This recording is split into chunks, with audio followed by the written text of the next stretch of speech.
الحمد لله وكفى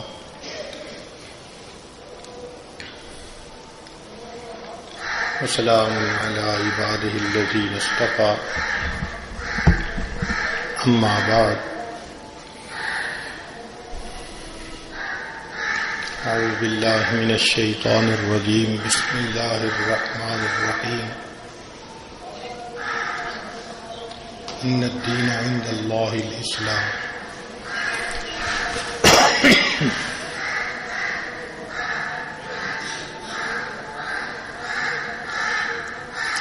وقال الله تعالى في مقام آخر ويقطعون ما أمر الله به أن يوصل سبحان ربك رب العزة عما يصفون وسلام على المرسلين والحمد لله رب العالمين اللهم صل على سيدنا محمد وعلى آل سيدنا محمد وبارك وسلم اللهم صل على سيدنا محمد وعلى آل سيدنا محمد وبارك وسلم اللهم صل على سيدنا محمد وعلى آل سيدنا محمد وبارك وسلم. دین اسلام دین فطرت ہے. اللہ رب العزت کی ایک عظیم نعمت ہے. کامیاب زندگی گزارنے کا سب سے بہترین طریقہ ہے. اس کی خوبیوں میں سے ایک خوبی یہ ہے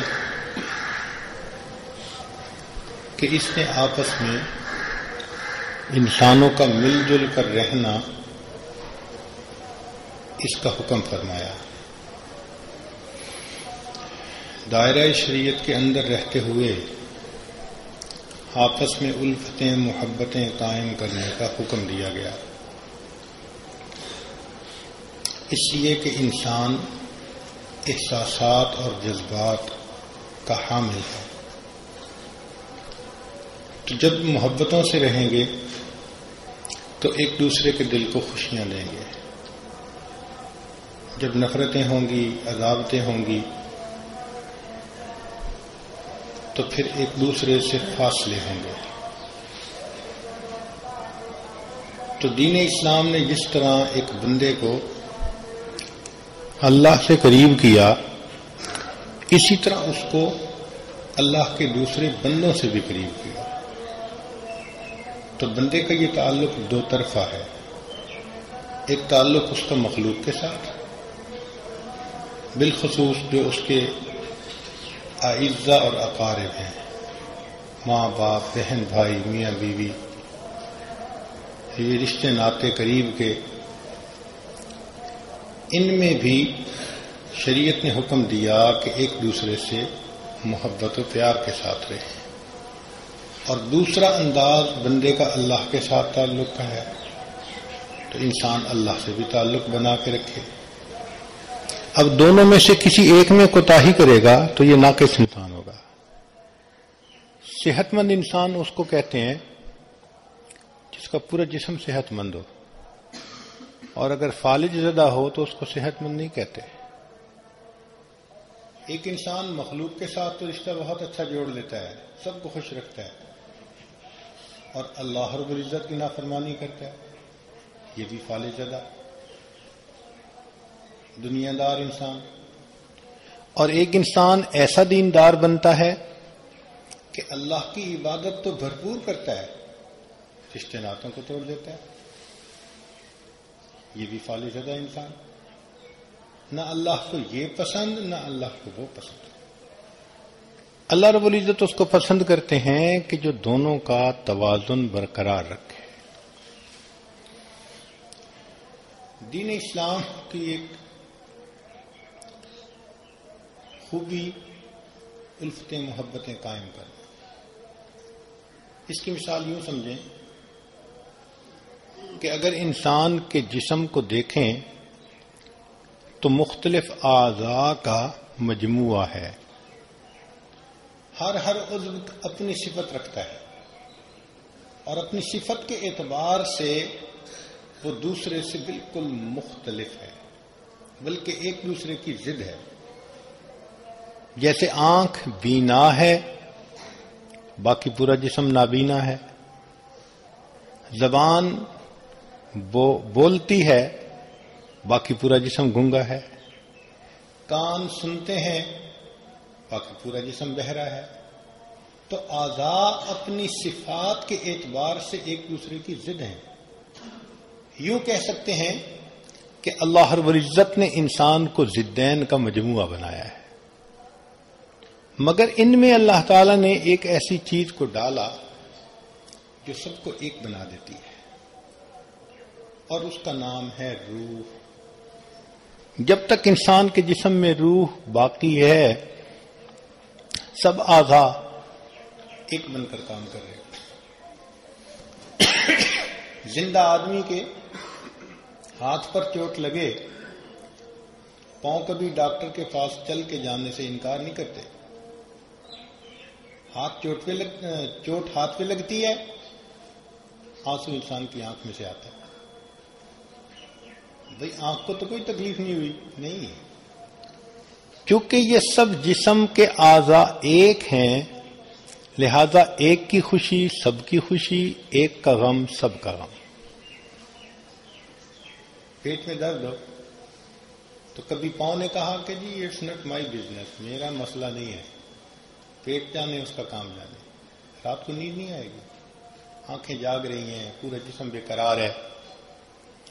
تو زندہ انسان کی یہ خوبی کہ ایک عضو کی تکلیف پورا جسم محسوس کر رہا ہوتا ہے، ایک عضو کی راحت پورا جسم محسوس کر رہا ہوتا ہے، سب ایک ہیں۔ کیوں؟ روح نے سب کو ایک بنا کے رکھا ہوا ہے۔ اچھا، اس روح کو درمیان میں سے نکال دو، سب اعضاء ایک دوسرے سے جدا۔ ایک آدمی جو مر چکا، اب اس کی زبان کھینچ کر کوئی دو ٹکڑے بھی کر دے، آنکھ میں سے کوئی آنسو نہیں آئے گا۔ اب اس کے ہاتھ آگے نہیں بڑھیں گے اپنے آپ کے دفاع کے لیے، اب اس کے پاؤں حرکت میں نہیں آئیں گے بھاگیں کہ میں جان بچاؤں، اس لیے کہ وہ بے روح۔ تو یہ آپس کی جو یگانگت تھی، اتحاد تھا، یہ روح کی وجہ سے تھا۔ جب یہ بات سمجھ میں آ گئی تو انسان اپنے گھر کو دیکھے، گھر کے اندر اللہ تعالیٰ نے جتنے افراد بنائے ہیں وہ اپنی حیثیت کے اعتبار سے ایک دوسرے کی ضد ہیں۔ مثلا جو حیثیت باپ کی ہے وہ گھر میں کسی دوسرے کی نہیں ہو سکتی۔ بیٹا باپ نہیں بن سکتا، باپ بیٹا نہیں بن سکتا، بھائی بہن نہیں بن سکتا، بہن بھائی نہیں بن سکتی، ماں بیٹی نہیں بن سکتی، بیٹی ماں نہیں بن سکتی۔ ہر فرد کی اپنی ایک حیثیت ہے، تو حیثیت کے اعتبار سے یہ بھی ضدین کا مجموعہ ہوئے۔ مگر اللہ رب العزت نے ان میں بھی ایک ایسی نعمت کو اتارا کہ اس نعمت کی موجودگی میں یہ سارے افراد خانہ اس طرح ایک بن کر رہتے ہیں جس طرح روح کی موجودگی میں جسم کے اعضاء ایک بن کر رہتے ہیں، اور اس نعمت کا نام ہے دین اسلام۔ چنانچہ دین اسلام اگر ہمارے گھروں میں زندہ ہوگا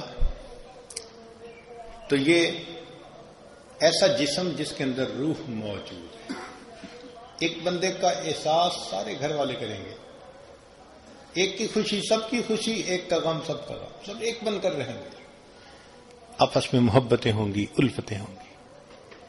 تو شریعت نے اس بات کا حکم دی، اور اگر ایسا ہو کہ گھر تو ایک ہے اور آپس میں ایک دوسرے کے ساتھ کسی کا دل جڑا ہوا ہی نہیں، تو جسم بے روح کی مانند ہے۔ اسی طرح شریعت نے اس دائرے کو اور پھیلایا، فرمایا کہ صرف افراد خانہ نہیں، تمہارے رشتے ناتے بھی ہیں، لہذا تم آپس میں صلہ رحمی کرو.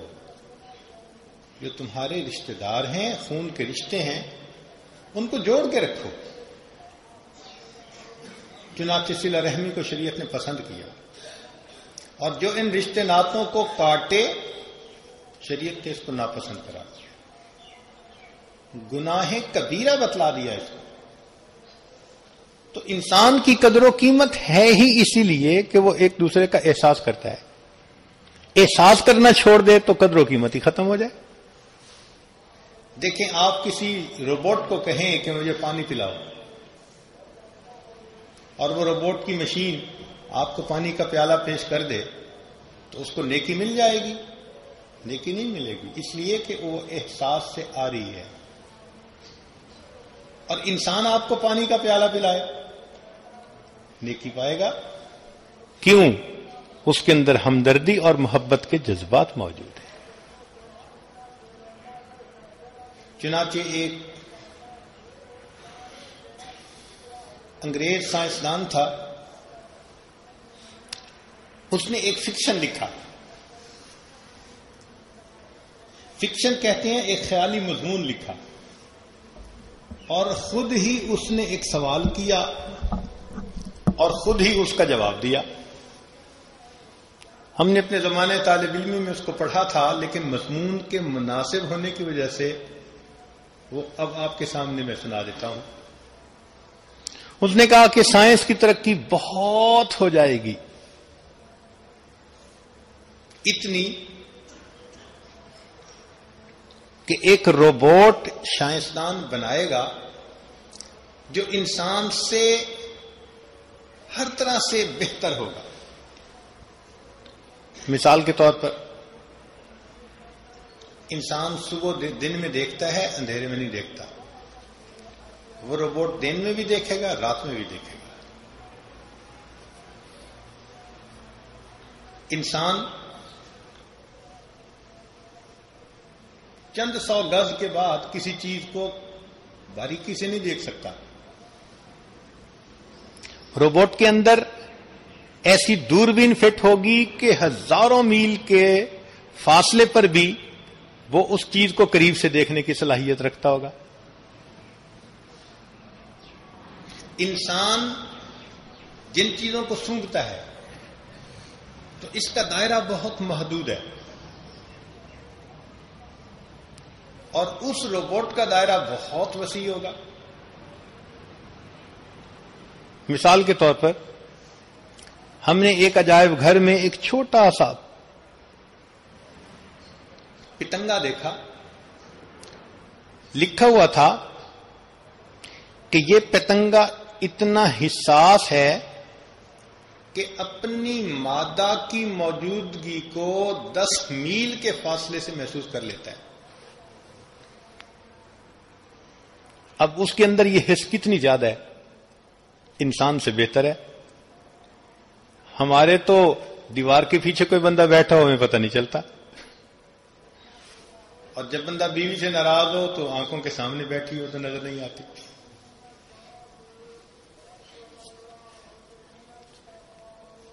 تو پرندے، اس چھوٹے سے پتنگے کو دیکھو کہ اس کا کس قدر حساس ہے یہ نظام. 10 کلومیٹر دور سے موجودگی کا پتہ چل جاتا ہے. کتوں کے سونگھنے کا جو نظام ہے یہ انسانوں سے بہت بہتر. چنانچہ آج کے دور میں ایک جگہ واردات ہوتی ہے، چور بھاگ جاتا ہے، پالتو کتے لائے جاتے ہیں، وہ اس جگہ سے اس چور کے بدن کی مہک کو پہچانتے ہیں،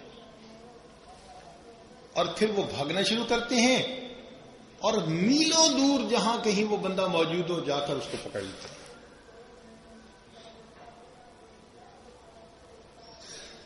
تو اس روبوٹ کے اندر بھی سونگھنے کا نظام ایسے ہوگا.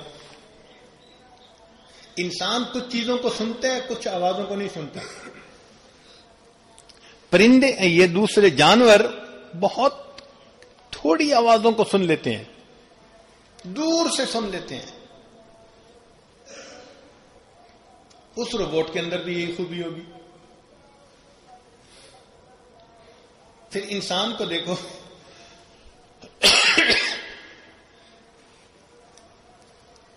کہ یہ اگر پڑھتا ہے تو زندگی میں زیادہ سے زیادہ ایک طرح کے مضامین پڑھتا ہے، یا عصری علوم یا دینی علوم.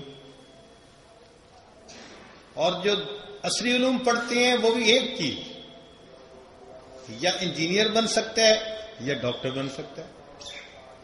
اس نے کہا نہیں، اس روبوٹ کے اندر ایسی میموری ہوگی کہ دینی علوم بھر دو، عصری علوم بھر دو، اور دنیا کے 50 MA ہیں تو سارے علوم بھر دو. انسان 5-6 زبانیں زیادہ سے زیادہ سمجھتا ہے، بولتا ہے. وہ دنیا کی 100 سے زیادہ زبانیں بولتا سمجھتا ہوگا، پوری ڈکشنریاں بھری ہوں گی. گویا ہر اعتبار سے وہ بندے سے بہتر کام کرنے کا حامل ہوگا. انسان چند گھنٹے کے بعد تھک جاتا ہے، اسے تھکاوٹ نہیں لگے گی، بھوک نہیں لگے گی، پیاس نہیں لگے گی، انتھک کام کرے گا. اس نے کہا کہ ایک ایسا روبوٹ بنائے گا انسان کہ جو ہر اعتبار سے بندے سے وہ بہتر ہے.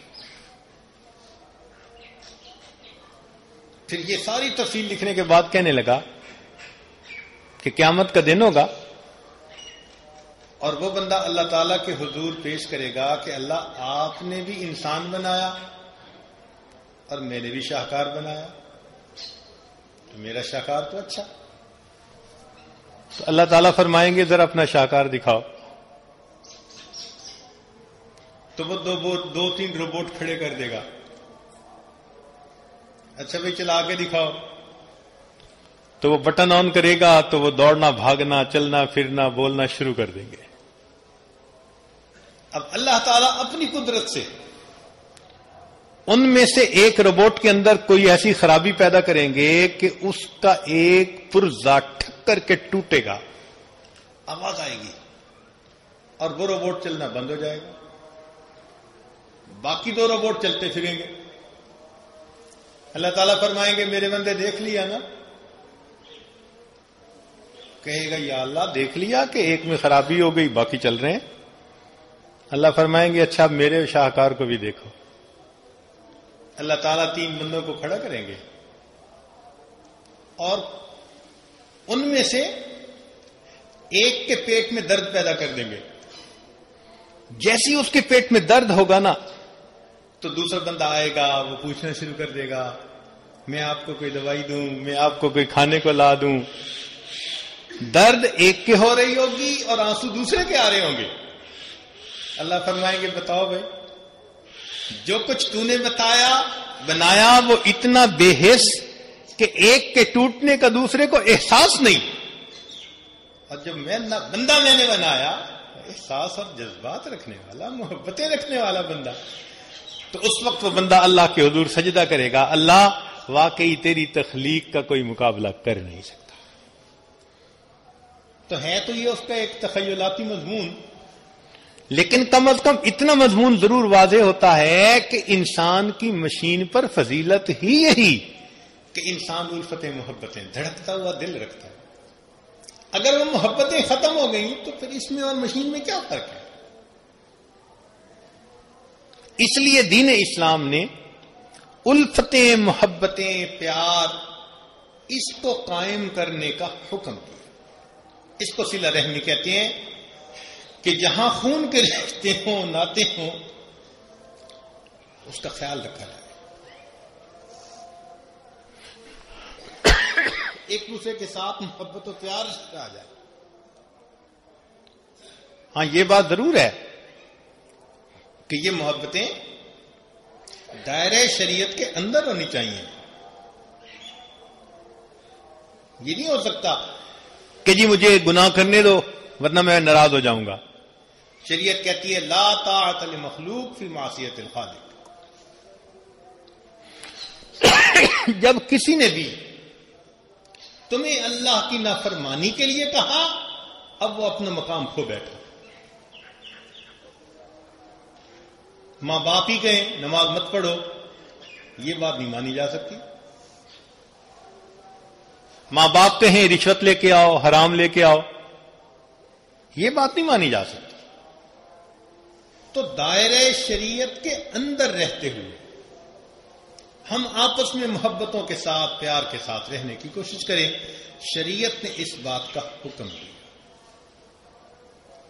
اور کوئی بندہ اگر مصلی پہ بیٹھ کے عبادت تو کر لے، مگر اللہ کے بندوں کے ساتھ اس کا تعلق ہی نہ ٹھیک ہو، نہ اس کو کسی کی دل آزاری کا احساس،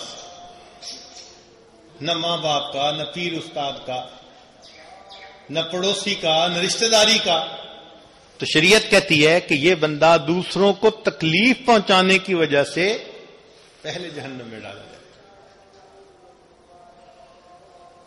تو عزیز طلباء، اس چیز کو خوب سوچئے کہ ہمیں اللہ تعالیٰ نے اتنا خوبصورت دین دیا ہے جو محبتوں کے ساتھ مل جل کر رہنا اس کو پسند کرتا ہے. اور اس پر شریعت نے بہت اجر بتایا کہ جو آدمی ان رشتے ناتوں کو قائم کرتا ہے اس کو بہت اجر ملتا ہے. نبی علیہ الصلوۃ والسلام نے ارشاد فرمایا، سل من قطعک. یہ نبی علیہ الصلوۃ والسلام کو اللہ رب العزت نے اعزاز عطا فرمایا. آپ افصح العرب، چند لفظوں کے اندر بڑے بڑے مضامین کو آپ سمیٹ دیتے تھے. دنیا تو کہتی ہے نا دریا کو کوزے میں بند کر دیتے، نہیں، سمندر کو کوزے میں بند کر دیتے تھے.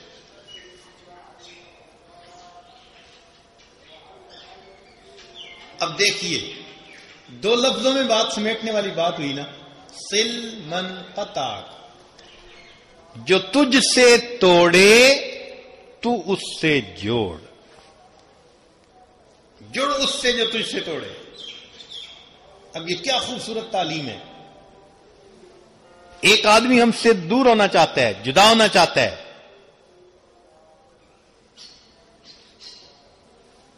ہم حد الوسع کوشش کریں کہ وہ ہمارے ساتھ جڑا رہے، قرب رہے، پیار رہے، محبتیں رہیں.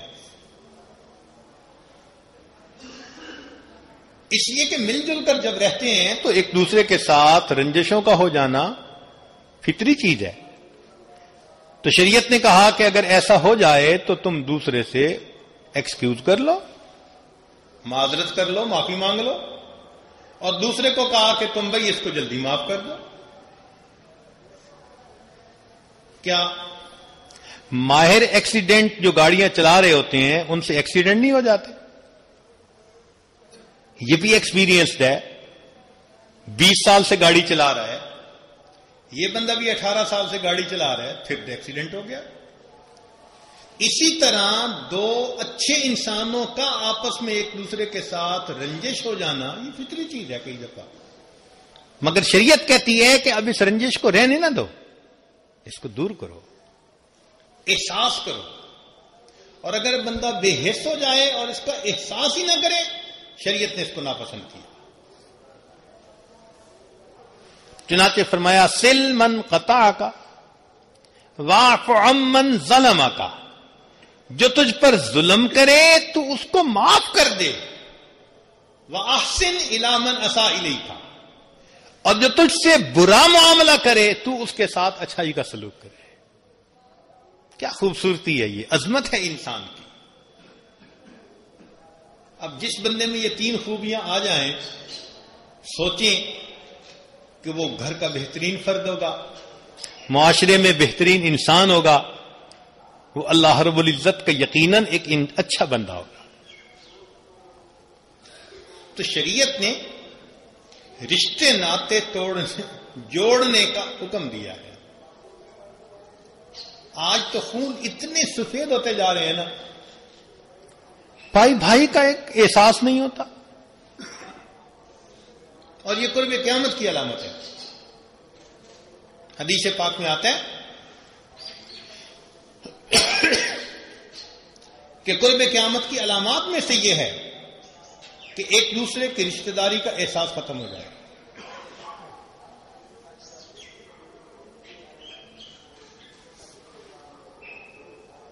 یہ صلہ رحمی کرنا، رشتے ناطے جوڑنا، تعلق رکھنا، خیال رکھنا، ایک دوسرے کی ضرورت کے وقت مدد کرنا، ایک دوسرے کے ساتھ مل جل کر رہنا، شریعت نے اس چیز کو بہت پسند کیا. چنانچہ ایک حدیث پاک میں فرمایا کہ جو آدمی صلہ رحمی کرتا ہے، یعنی رشتے ناطے جوڑتا ہے، محبت پیار سے رہتا ہے، اللہ تعالیٰ اس کو 12 فوائد عطا فرماتے ہیں. امید ہے کہ آپ دل کے کانوں سے سنیں گے اور تعاون فرمائیں گے، اور اس نیت سے سنیں گے کہ ہم اس حکم پر عمل کر کے ان فوائد کو حاصل کرنے کی کوشش کریں گے. چنانچہ فرمایا کہ صلہ رحمی سے محبت بڑھتی ہے. جو بھی رشتے ناتوں کا خیال رکھے، لوگ اسے پسند کرتے ہیں، وہ دوسروں کی آنکھوں کا تارا بن جاتا ہے. پھر نبی علیہ الصلوۃ والسلام نے بتلایا کہ جو شخص صلہ رحمی کرتا ہے، اللہ تعالیٰ اس کے مال میں اضافہ فرما دیتے ہیں. ایک ہوتا ہے برکت مال کی. برکت سے یہ مراد ہوتا ہے کہ جتنا مال ہے انسان کی ضرورتوں کو پورا ہو جائے، اور بے برکتی یہ ہوتی ہے کہ دیکھنے میں تو تعداد مقدار بہت ہے، ضرورتیں پوری نہیں ہوتی. یہاں فرمایا گیا نہیں، مال میں اللہ اضافہ فرما دیتے ہیں. چنانچہ جو رشتہ داروں پہ خرچ کرتا ہو، ان کو ہدیہ دینا، تحفہ دینا، ان کو گھر میں دعوت دینا، خرچ کرنا، صدقہ کرنا ہو تو اپنے رشتہ داروں پہ کرنا، آپ دیکھیں گے کہ بہت جلدی اللہ تعالیٰ اس بندے کے مال کو بڑھا دیتے ہیں. آج کتنے لوگ ہیں جو مال کی کمی کا شکوہ کرتے ہیں؟ نبی علیہ الصلوۃ والسلام نے اس مال کو بڑھانے کا انمول نسخہ بتلا دیا. کرو نا خرچ اپنے رشتہ داروں میں، عزیز و اقارب میں، پھر دیکھو کہ اللہ تعالیٰ تمہارے مال کو کیسے بڑھاتے ہیں. اور فرمایا کہ اس صلہ رحمی سے انسان کی عمر کو بھی بڑھا دیا جاتا ہے. ترمذی شریف کی روایت ہے کہ اللہ تعالیٰ اس کی موت کو مؤخر فرما دے، پیچھے ہٹا دیتے ہیں. یعنی زندگی کا سپین لمبا ہو جاتا ہے، عمر بڑھ جاتی ہے. ہر بندہ چاہتا ہے کہ میرے پاس مال بھی ہو اور صحت کی عمر بھی زیادہ ہو. اللہ تعالیٰ اس صلہ رحمی کے صدقے یہ نعمت بھی عطا فرما لیتے ہیں. پھر اللہ تعالیٰ رزق میں کشادگی عطا فرماتے ہیں. رزق میں کشادگی کیوں کہا گیا؟ کہ کئی لوگ ہوتے کروڑ پتی ہیں، مگر دن رات کی ٹینشن ہوتی ہے کہ کروڑوں دینے بھی ہوتے ہیں. ظاہر میں کاریں بھی ہیں، بہاریں بھی ہیں، روٹی بھی ہے، بوٹی بھی ہے، مگر ٹینشن ہے کمپنی کا شیئر اتنا بن گیا، کنٹینر پھنس گئے، پیمنٹ رک گئی، دن رات پریشان ہوتے ہیں. تو اس کو رزق کی کشادگی نہیں کہتے. تو فرمایا کہ اللہ تعالیٰ مال بھی بڑھائیں گے اور مال میں ایسی برکت کے کشادگی، غم ہی ختم ہو جائے گا انسان کے دماغ سے.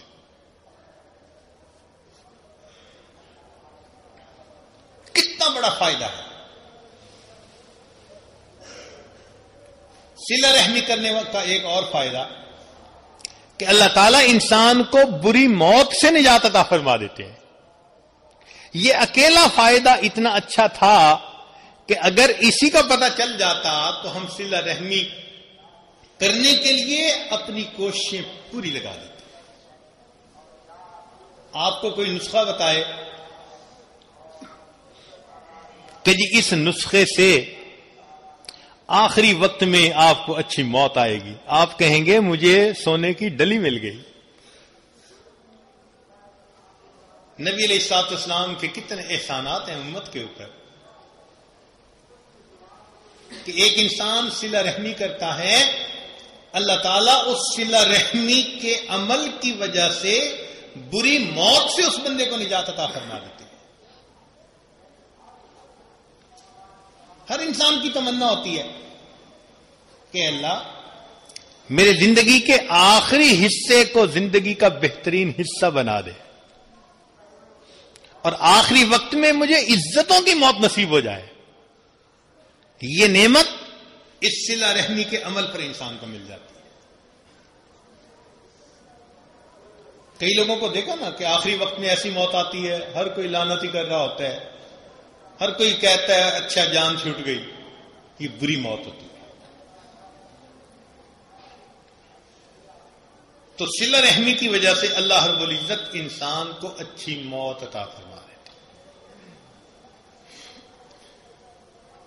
اور آگے اسی حدیث پاک میں فرمایا کہ اللہ رب العزت صلہ رحمی کرنے والے کی مصیبتوں کو اور آفتوں کو اس سے ٹال دیتے ہیں۔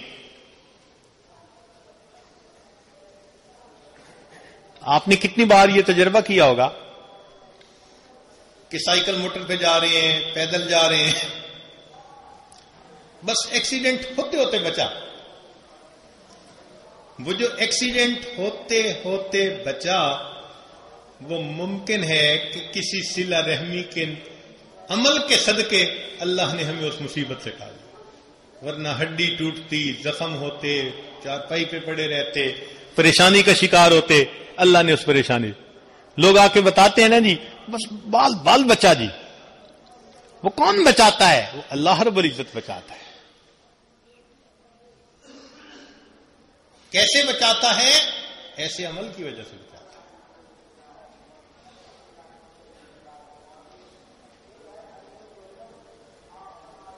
تو آفتوں سے اور مصیبتوں سے اللہ تعالیٰ انسان کو بچا دیتے ہیں۔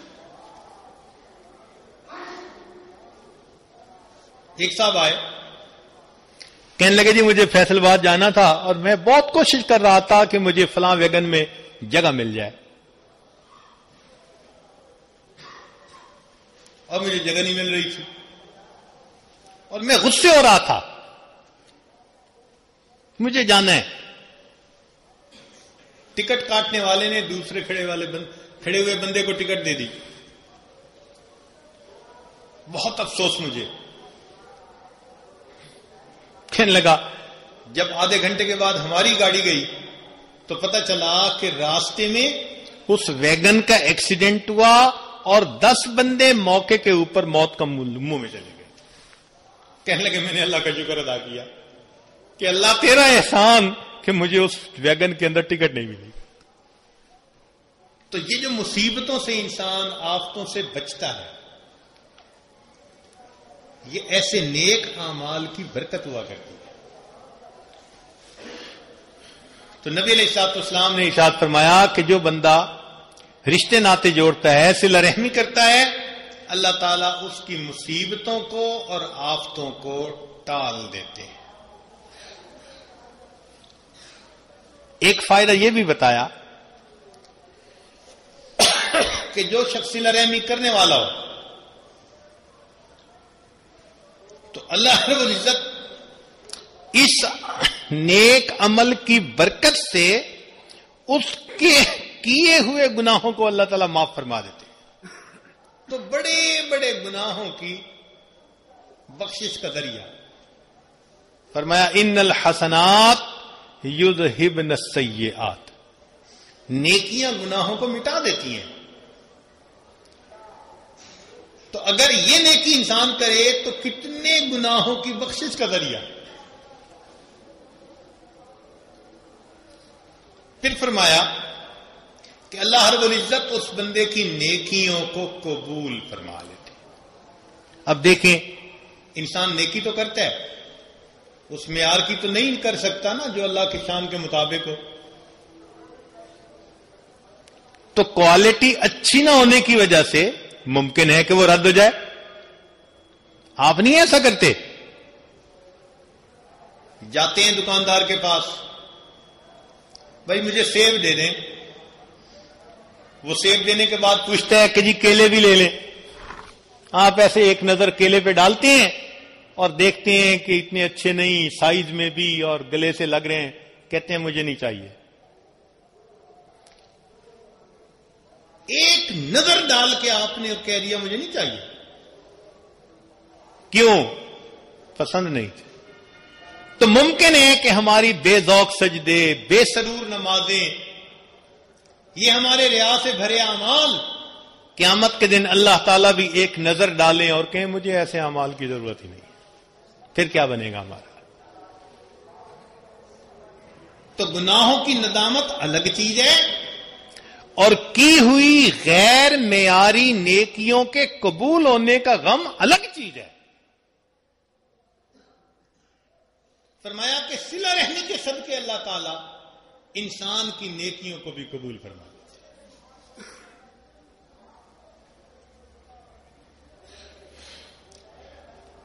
پھر حدیث پاک میں فرمایا کہ جو انسان صلہ رحمی کرنے والا ہو اللہ تعالیٰ اس کو جنت میں داخل ہونے کا استحقاق عطا فرما دیتے ہیں، حق عطا کر دیتے ہیں جنت میں داخل ہونے کا.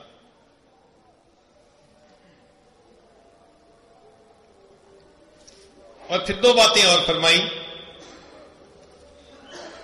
کہ اللہ رب العزت اس قوم پر رحمتیں نازل فرماتے ہیں جو صلہ رحمی کرنے والی ہو. تو فرد کرے گا تو اس پر اللہ کی رحمتیں، اور من حیث القوم اگر ہم اس عمل کو زندہ کریں گے اور شریعت کے اس حکم کی عظمت کو سامنے رکھتے ہوئے اس کو پورا کریں گے، فرمایا اللہ تعالیٰ پوری قوم کے اوپر اس کی وجہ سے رحمت نازل فرماتا ہے. اور حدیث پاک میں فرمایا کہ صلہ رحمی کرنے والی قوم جس ملک میں رہتی ہو اللہ تعالیٰ ملک کے آبادی اور سرسبزی کو بڑھا دیتے ہیں. فصلیں زیادہ ہوتی ہیں، پھل زیادہ لگتے ہیں، بہاریں آتی ہیں، قحط سے بچتے ہیں. کبھی آٹے کی کمی، کبھی فلاں کی کمی، اللہ تعالیٰ ان مصیبتوں سے نجات دے دیتے ہیں. تو صلہ رحمی کے ایک عمل پر ذرا غور کیجئے کتنے فوائد حدیث پاک میں بتلائے گئے. اور پھر آخری فائدہ تو ایسا بتایا حدیث پاک میں کہ پڑھ کے انسان کو وجد آتا ہے. نبی علیہ الصلوۃ والسلام نے فرمایا کہ صلہ رحمی کرنے والے سے اللہ رب العزت اپنے رشتے کو خود جوڑتے ہیں. اللہ اکبر. جزا من جنس العمل، یہ شریعت کا قانون ہے کہ جیسی نیکی ویسا اس کا بدلہ. کیونکہ یہ اللہ کے بندوں سے اللہ کے لیے محبت کا رشتہ جوڑ رہا ہے. اللہ فرماتے ہیں میرے بندے تجھ سے محبت کا رشتہ اب میں جوڑ کر دکھاؤں گا. اس لیے جو انسان رشتے ناطے توڑنے والا ہو باوجود اس کی عبادتوں کے، چاہے وہ تلاوتیں کرتا ہے، نمازیں پڑھتا ہے، مصلی پہ بیٹھتا ہے، دین کے کام کرتا ہے، شریعت نے اس کو ناپسند فرمایا ہے.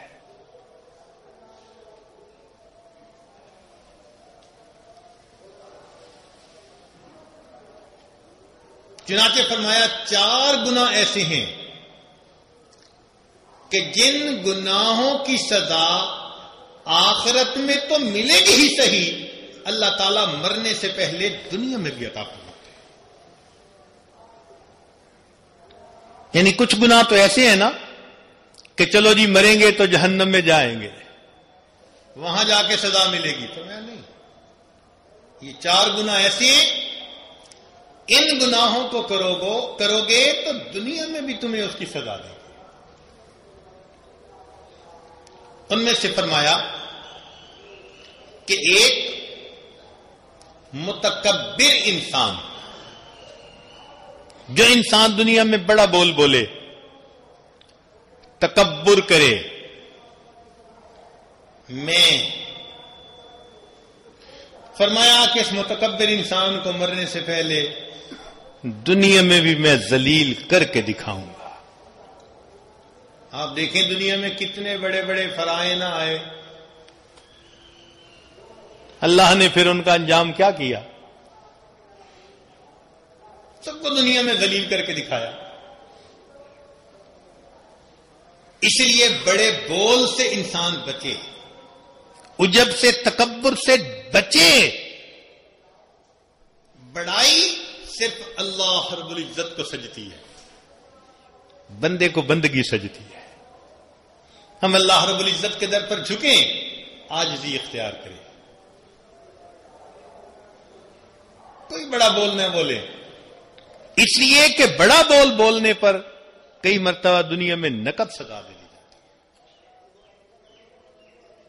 جب اللہ تعالیٰ نعمتیں دیتے ہیں نا تو پھر انسان ان نعمتوں کو ہضم نہیں کر پاتا، پھر اس کی آواز میں مال کی جھنکار شامل ہو جاتی ہے.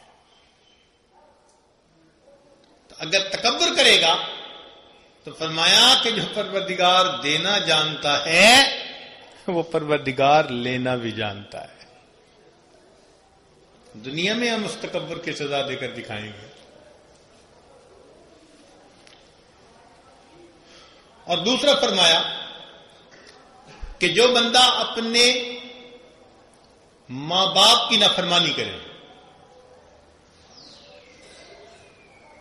دنیا کی معمولی باتوں میں کئی مرتبہ باپ کام کہتا ہے چھوٹا سا نہیں کرتا، اور خاص طور پر یہ سکول کالج کے پڑھنے والے بچے، مدارس کے پڑھنے والے بچے ماں باپ کو تو کچھ سمجھتے ہی نہیں الا ماشاء اللہ، اور ماں کو تو بالخصوص اللہ میاں کی گائے سمجھتے ہیں.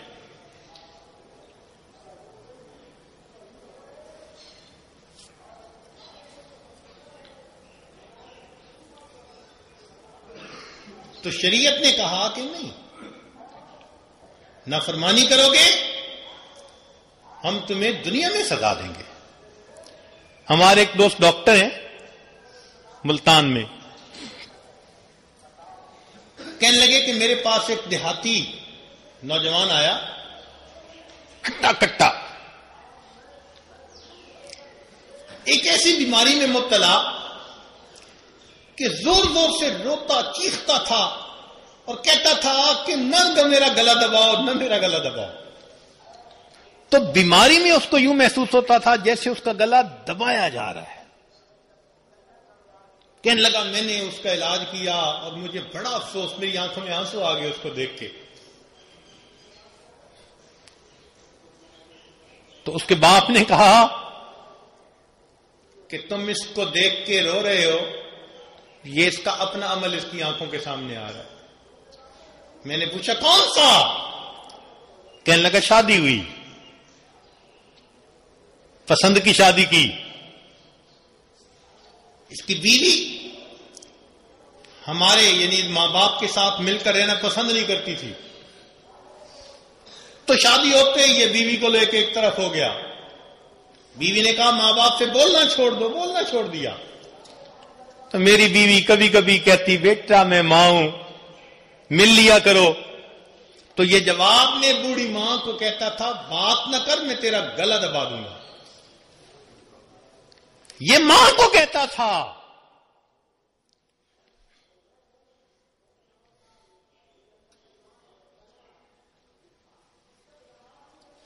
بات نہ کر، میں تیرا گلا دبا دوں گا. اللہ نے دنیا میں اس نوجوان کو ایسی بیماری میں مبتلا کر کے دکھا دیا، بتلا دیا تو کیا گلا دبائے گا، ہم تیرا گلا دبا کے دکھائیں.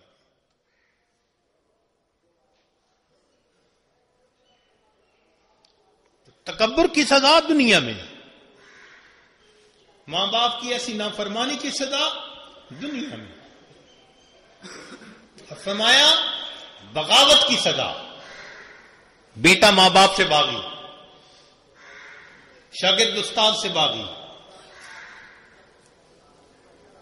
رعایا نیک حاکم سے باغی، بیوی اپنے شوہر سے باغی، فرمایا بغاوت کی سزا اللہ تعالیٰ اسی دنیا میں عطا فرمائے. اور چوتھی بات کہی قطع رحمی کرنے والا، کہ جو انسان رشتے ناتوں کو توڑتا ہو، ان رشتے ناتوں کو توڑنے والے بندے کو اللہ تعالیٰ موت سے پہلے دنیا میں سزا دے کے دکھاتے ہیں.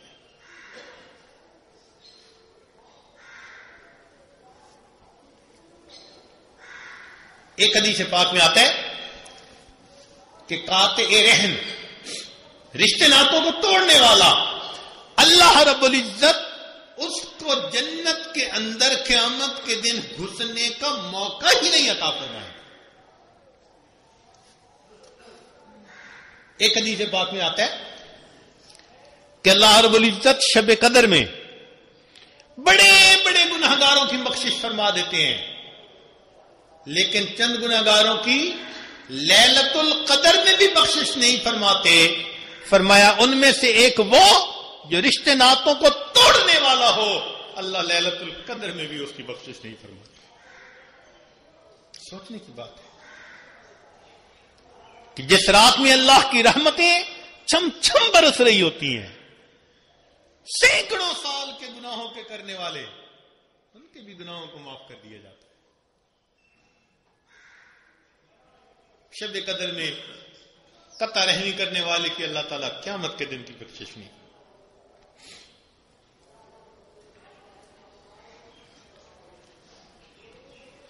چنانچہ حدیث پاک میں آتا ہے کہ ہر انسان کا عمل جمعہ کے دن اللہ رب العزت کے سامنے پیش کیا جاتا ہے. ایک عمل ایسا جو روزانہ فرشتے پیش کرتے ہیں، پھر ہفتے بھر کے اعمال کی سمری جمعہ کے دن پیش کی جاتی ہے. حدیث پاک میں آتا ہے کہ جو شخص قطع رحمی کرنے والا ہو، اللہ تعالی کے سامنے فرشتے اس کے اعمال اس دن پیش ہی نہیں کر پاتے، منع فرما.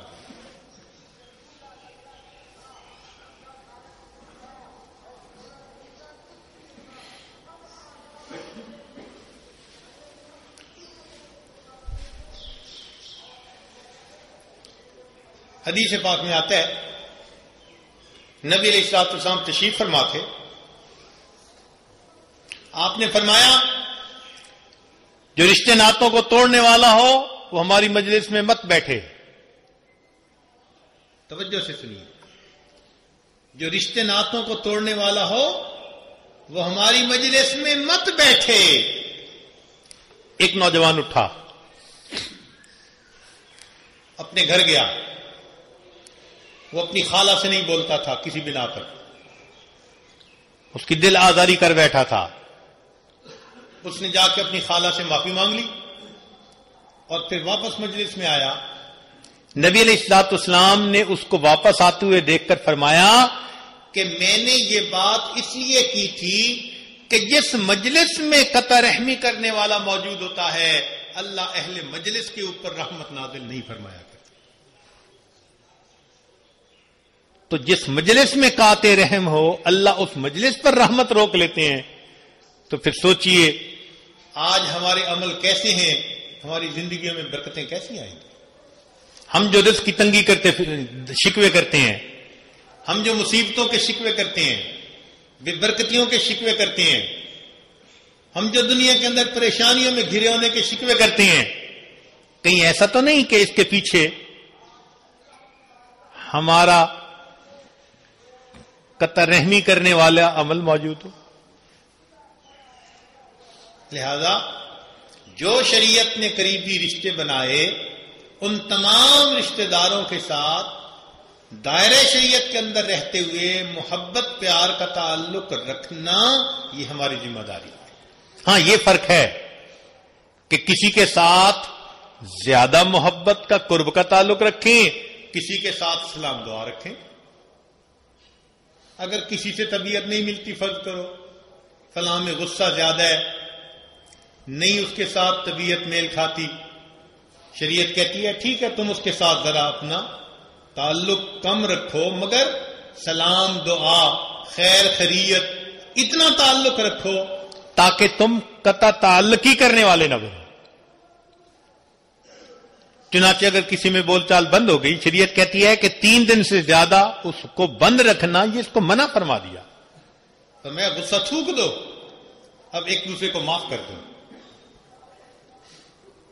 تو یہ حسن ہے شریعت کا کہ الفتیں محبتیں آپس میں قائم کرنے کا اس طرح حکم عطا فرمایا گیا. آپ سوچئے اگر ہم دین اسلام کی ان تعلیمات پر عمل کرنے والے بن جائیں تو ہمارے گھروں میں کتنی خوشیاں آ جائیں گی، ہمارے معاشرے میں کتنی خوشیاں آ جائیں گی. اس لیے تو کہتے ہیں کہ دین اسلام محبتیں تقسیم کرنے والا تھی. اگر ہم اس پر عمل کرنے والے بن جائیں ہمیں اسی دنیا میں جنت میں رہنے کا مزہ آنے لگ جائے. ہر ایک دوسرے کی خیر خواہی کرنے والا، ہر ایک دوسرے کا بھلا چاہنے والا، سب آپس میں ایک دوسرے کے بھائی بھائی بنیں گے. نبی صاحب نے فرمایا کونوا عباد اللہ اخوانا، اللہ کے بندو بھائی بھائی بن کر زندگی گزارو.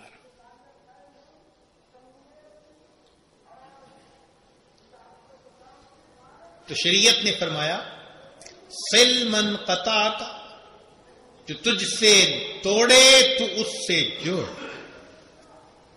واعف عمن ظلمک، جو تجھ پر ظلم کرے تو اسے معاف کر دے. واحسن الی من اساء الیک، اور جو تیرے ساتھ برائی کا معاملہ کرے تو اس کے ساتھ اچھائی کا معاملہ کر دے.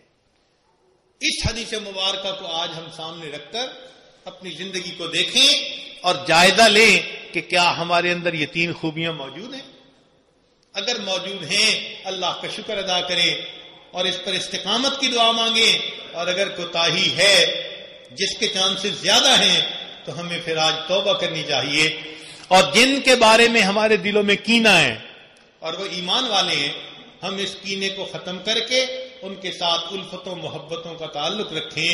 ہم ان کے ساتھ جوڑیں گے، اس کے بدلے اللہ رب العزت ہمارے ساتھ اپنا محبت کا رشتہ جوڑیں گے. چنانچہ فرمایا یہ جو صلہ رحمی کرتا ہے اللہ رب العزت اس سے اپنا رشتہ جوڑتا ہے. اور ایک حدیث پاک میں فرمایا کہ صلہ رحمی اللہ کی رحمت کی ایک شاخ ہے. صلہ رحمی اللہ تعالی کی رحمت کی ایک شاخ ہے. جو اس کو جوڑے گا اللہ اس کو اپنے ساتھ جوڑیں گے، جو اسے توڑے گا اللہ اس کو اپنے سے توڑ دے. اللہ تعالی ہمیں حدیث مبارکہ پر عمل کی توفیق عطا فرمائے. وآخر دعوانا ان الحمدللہ.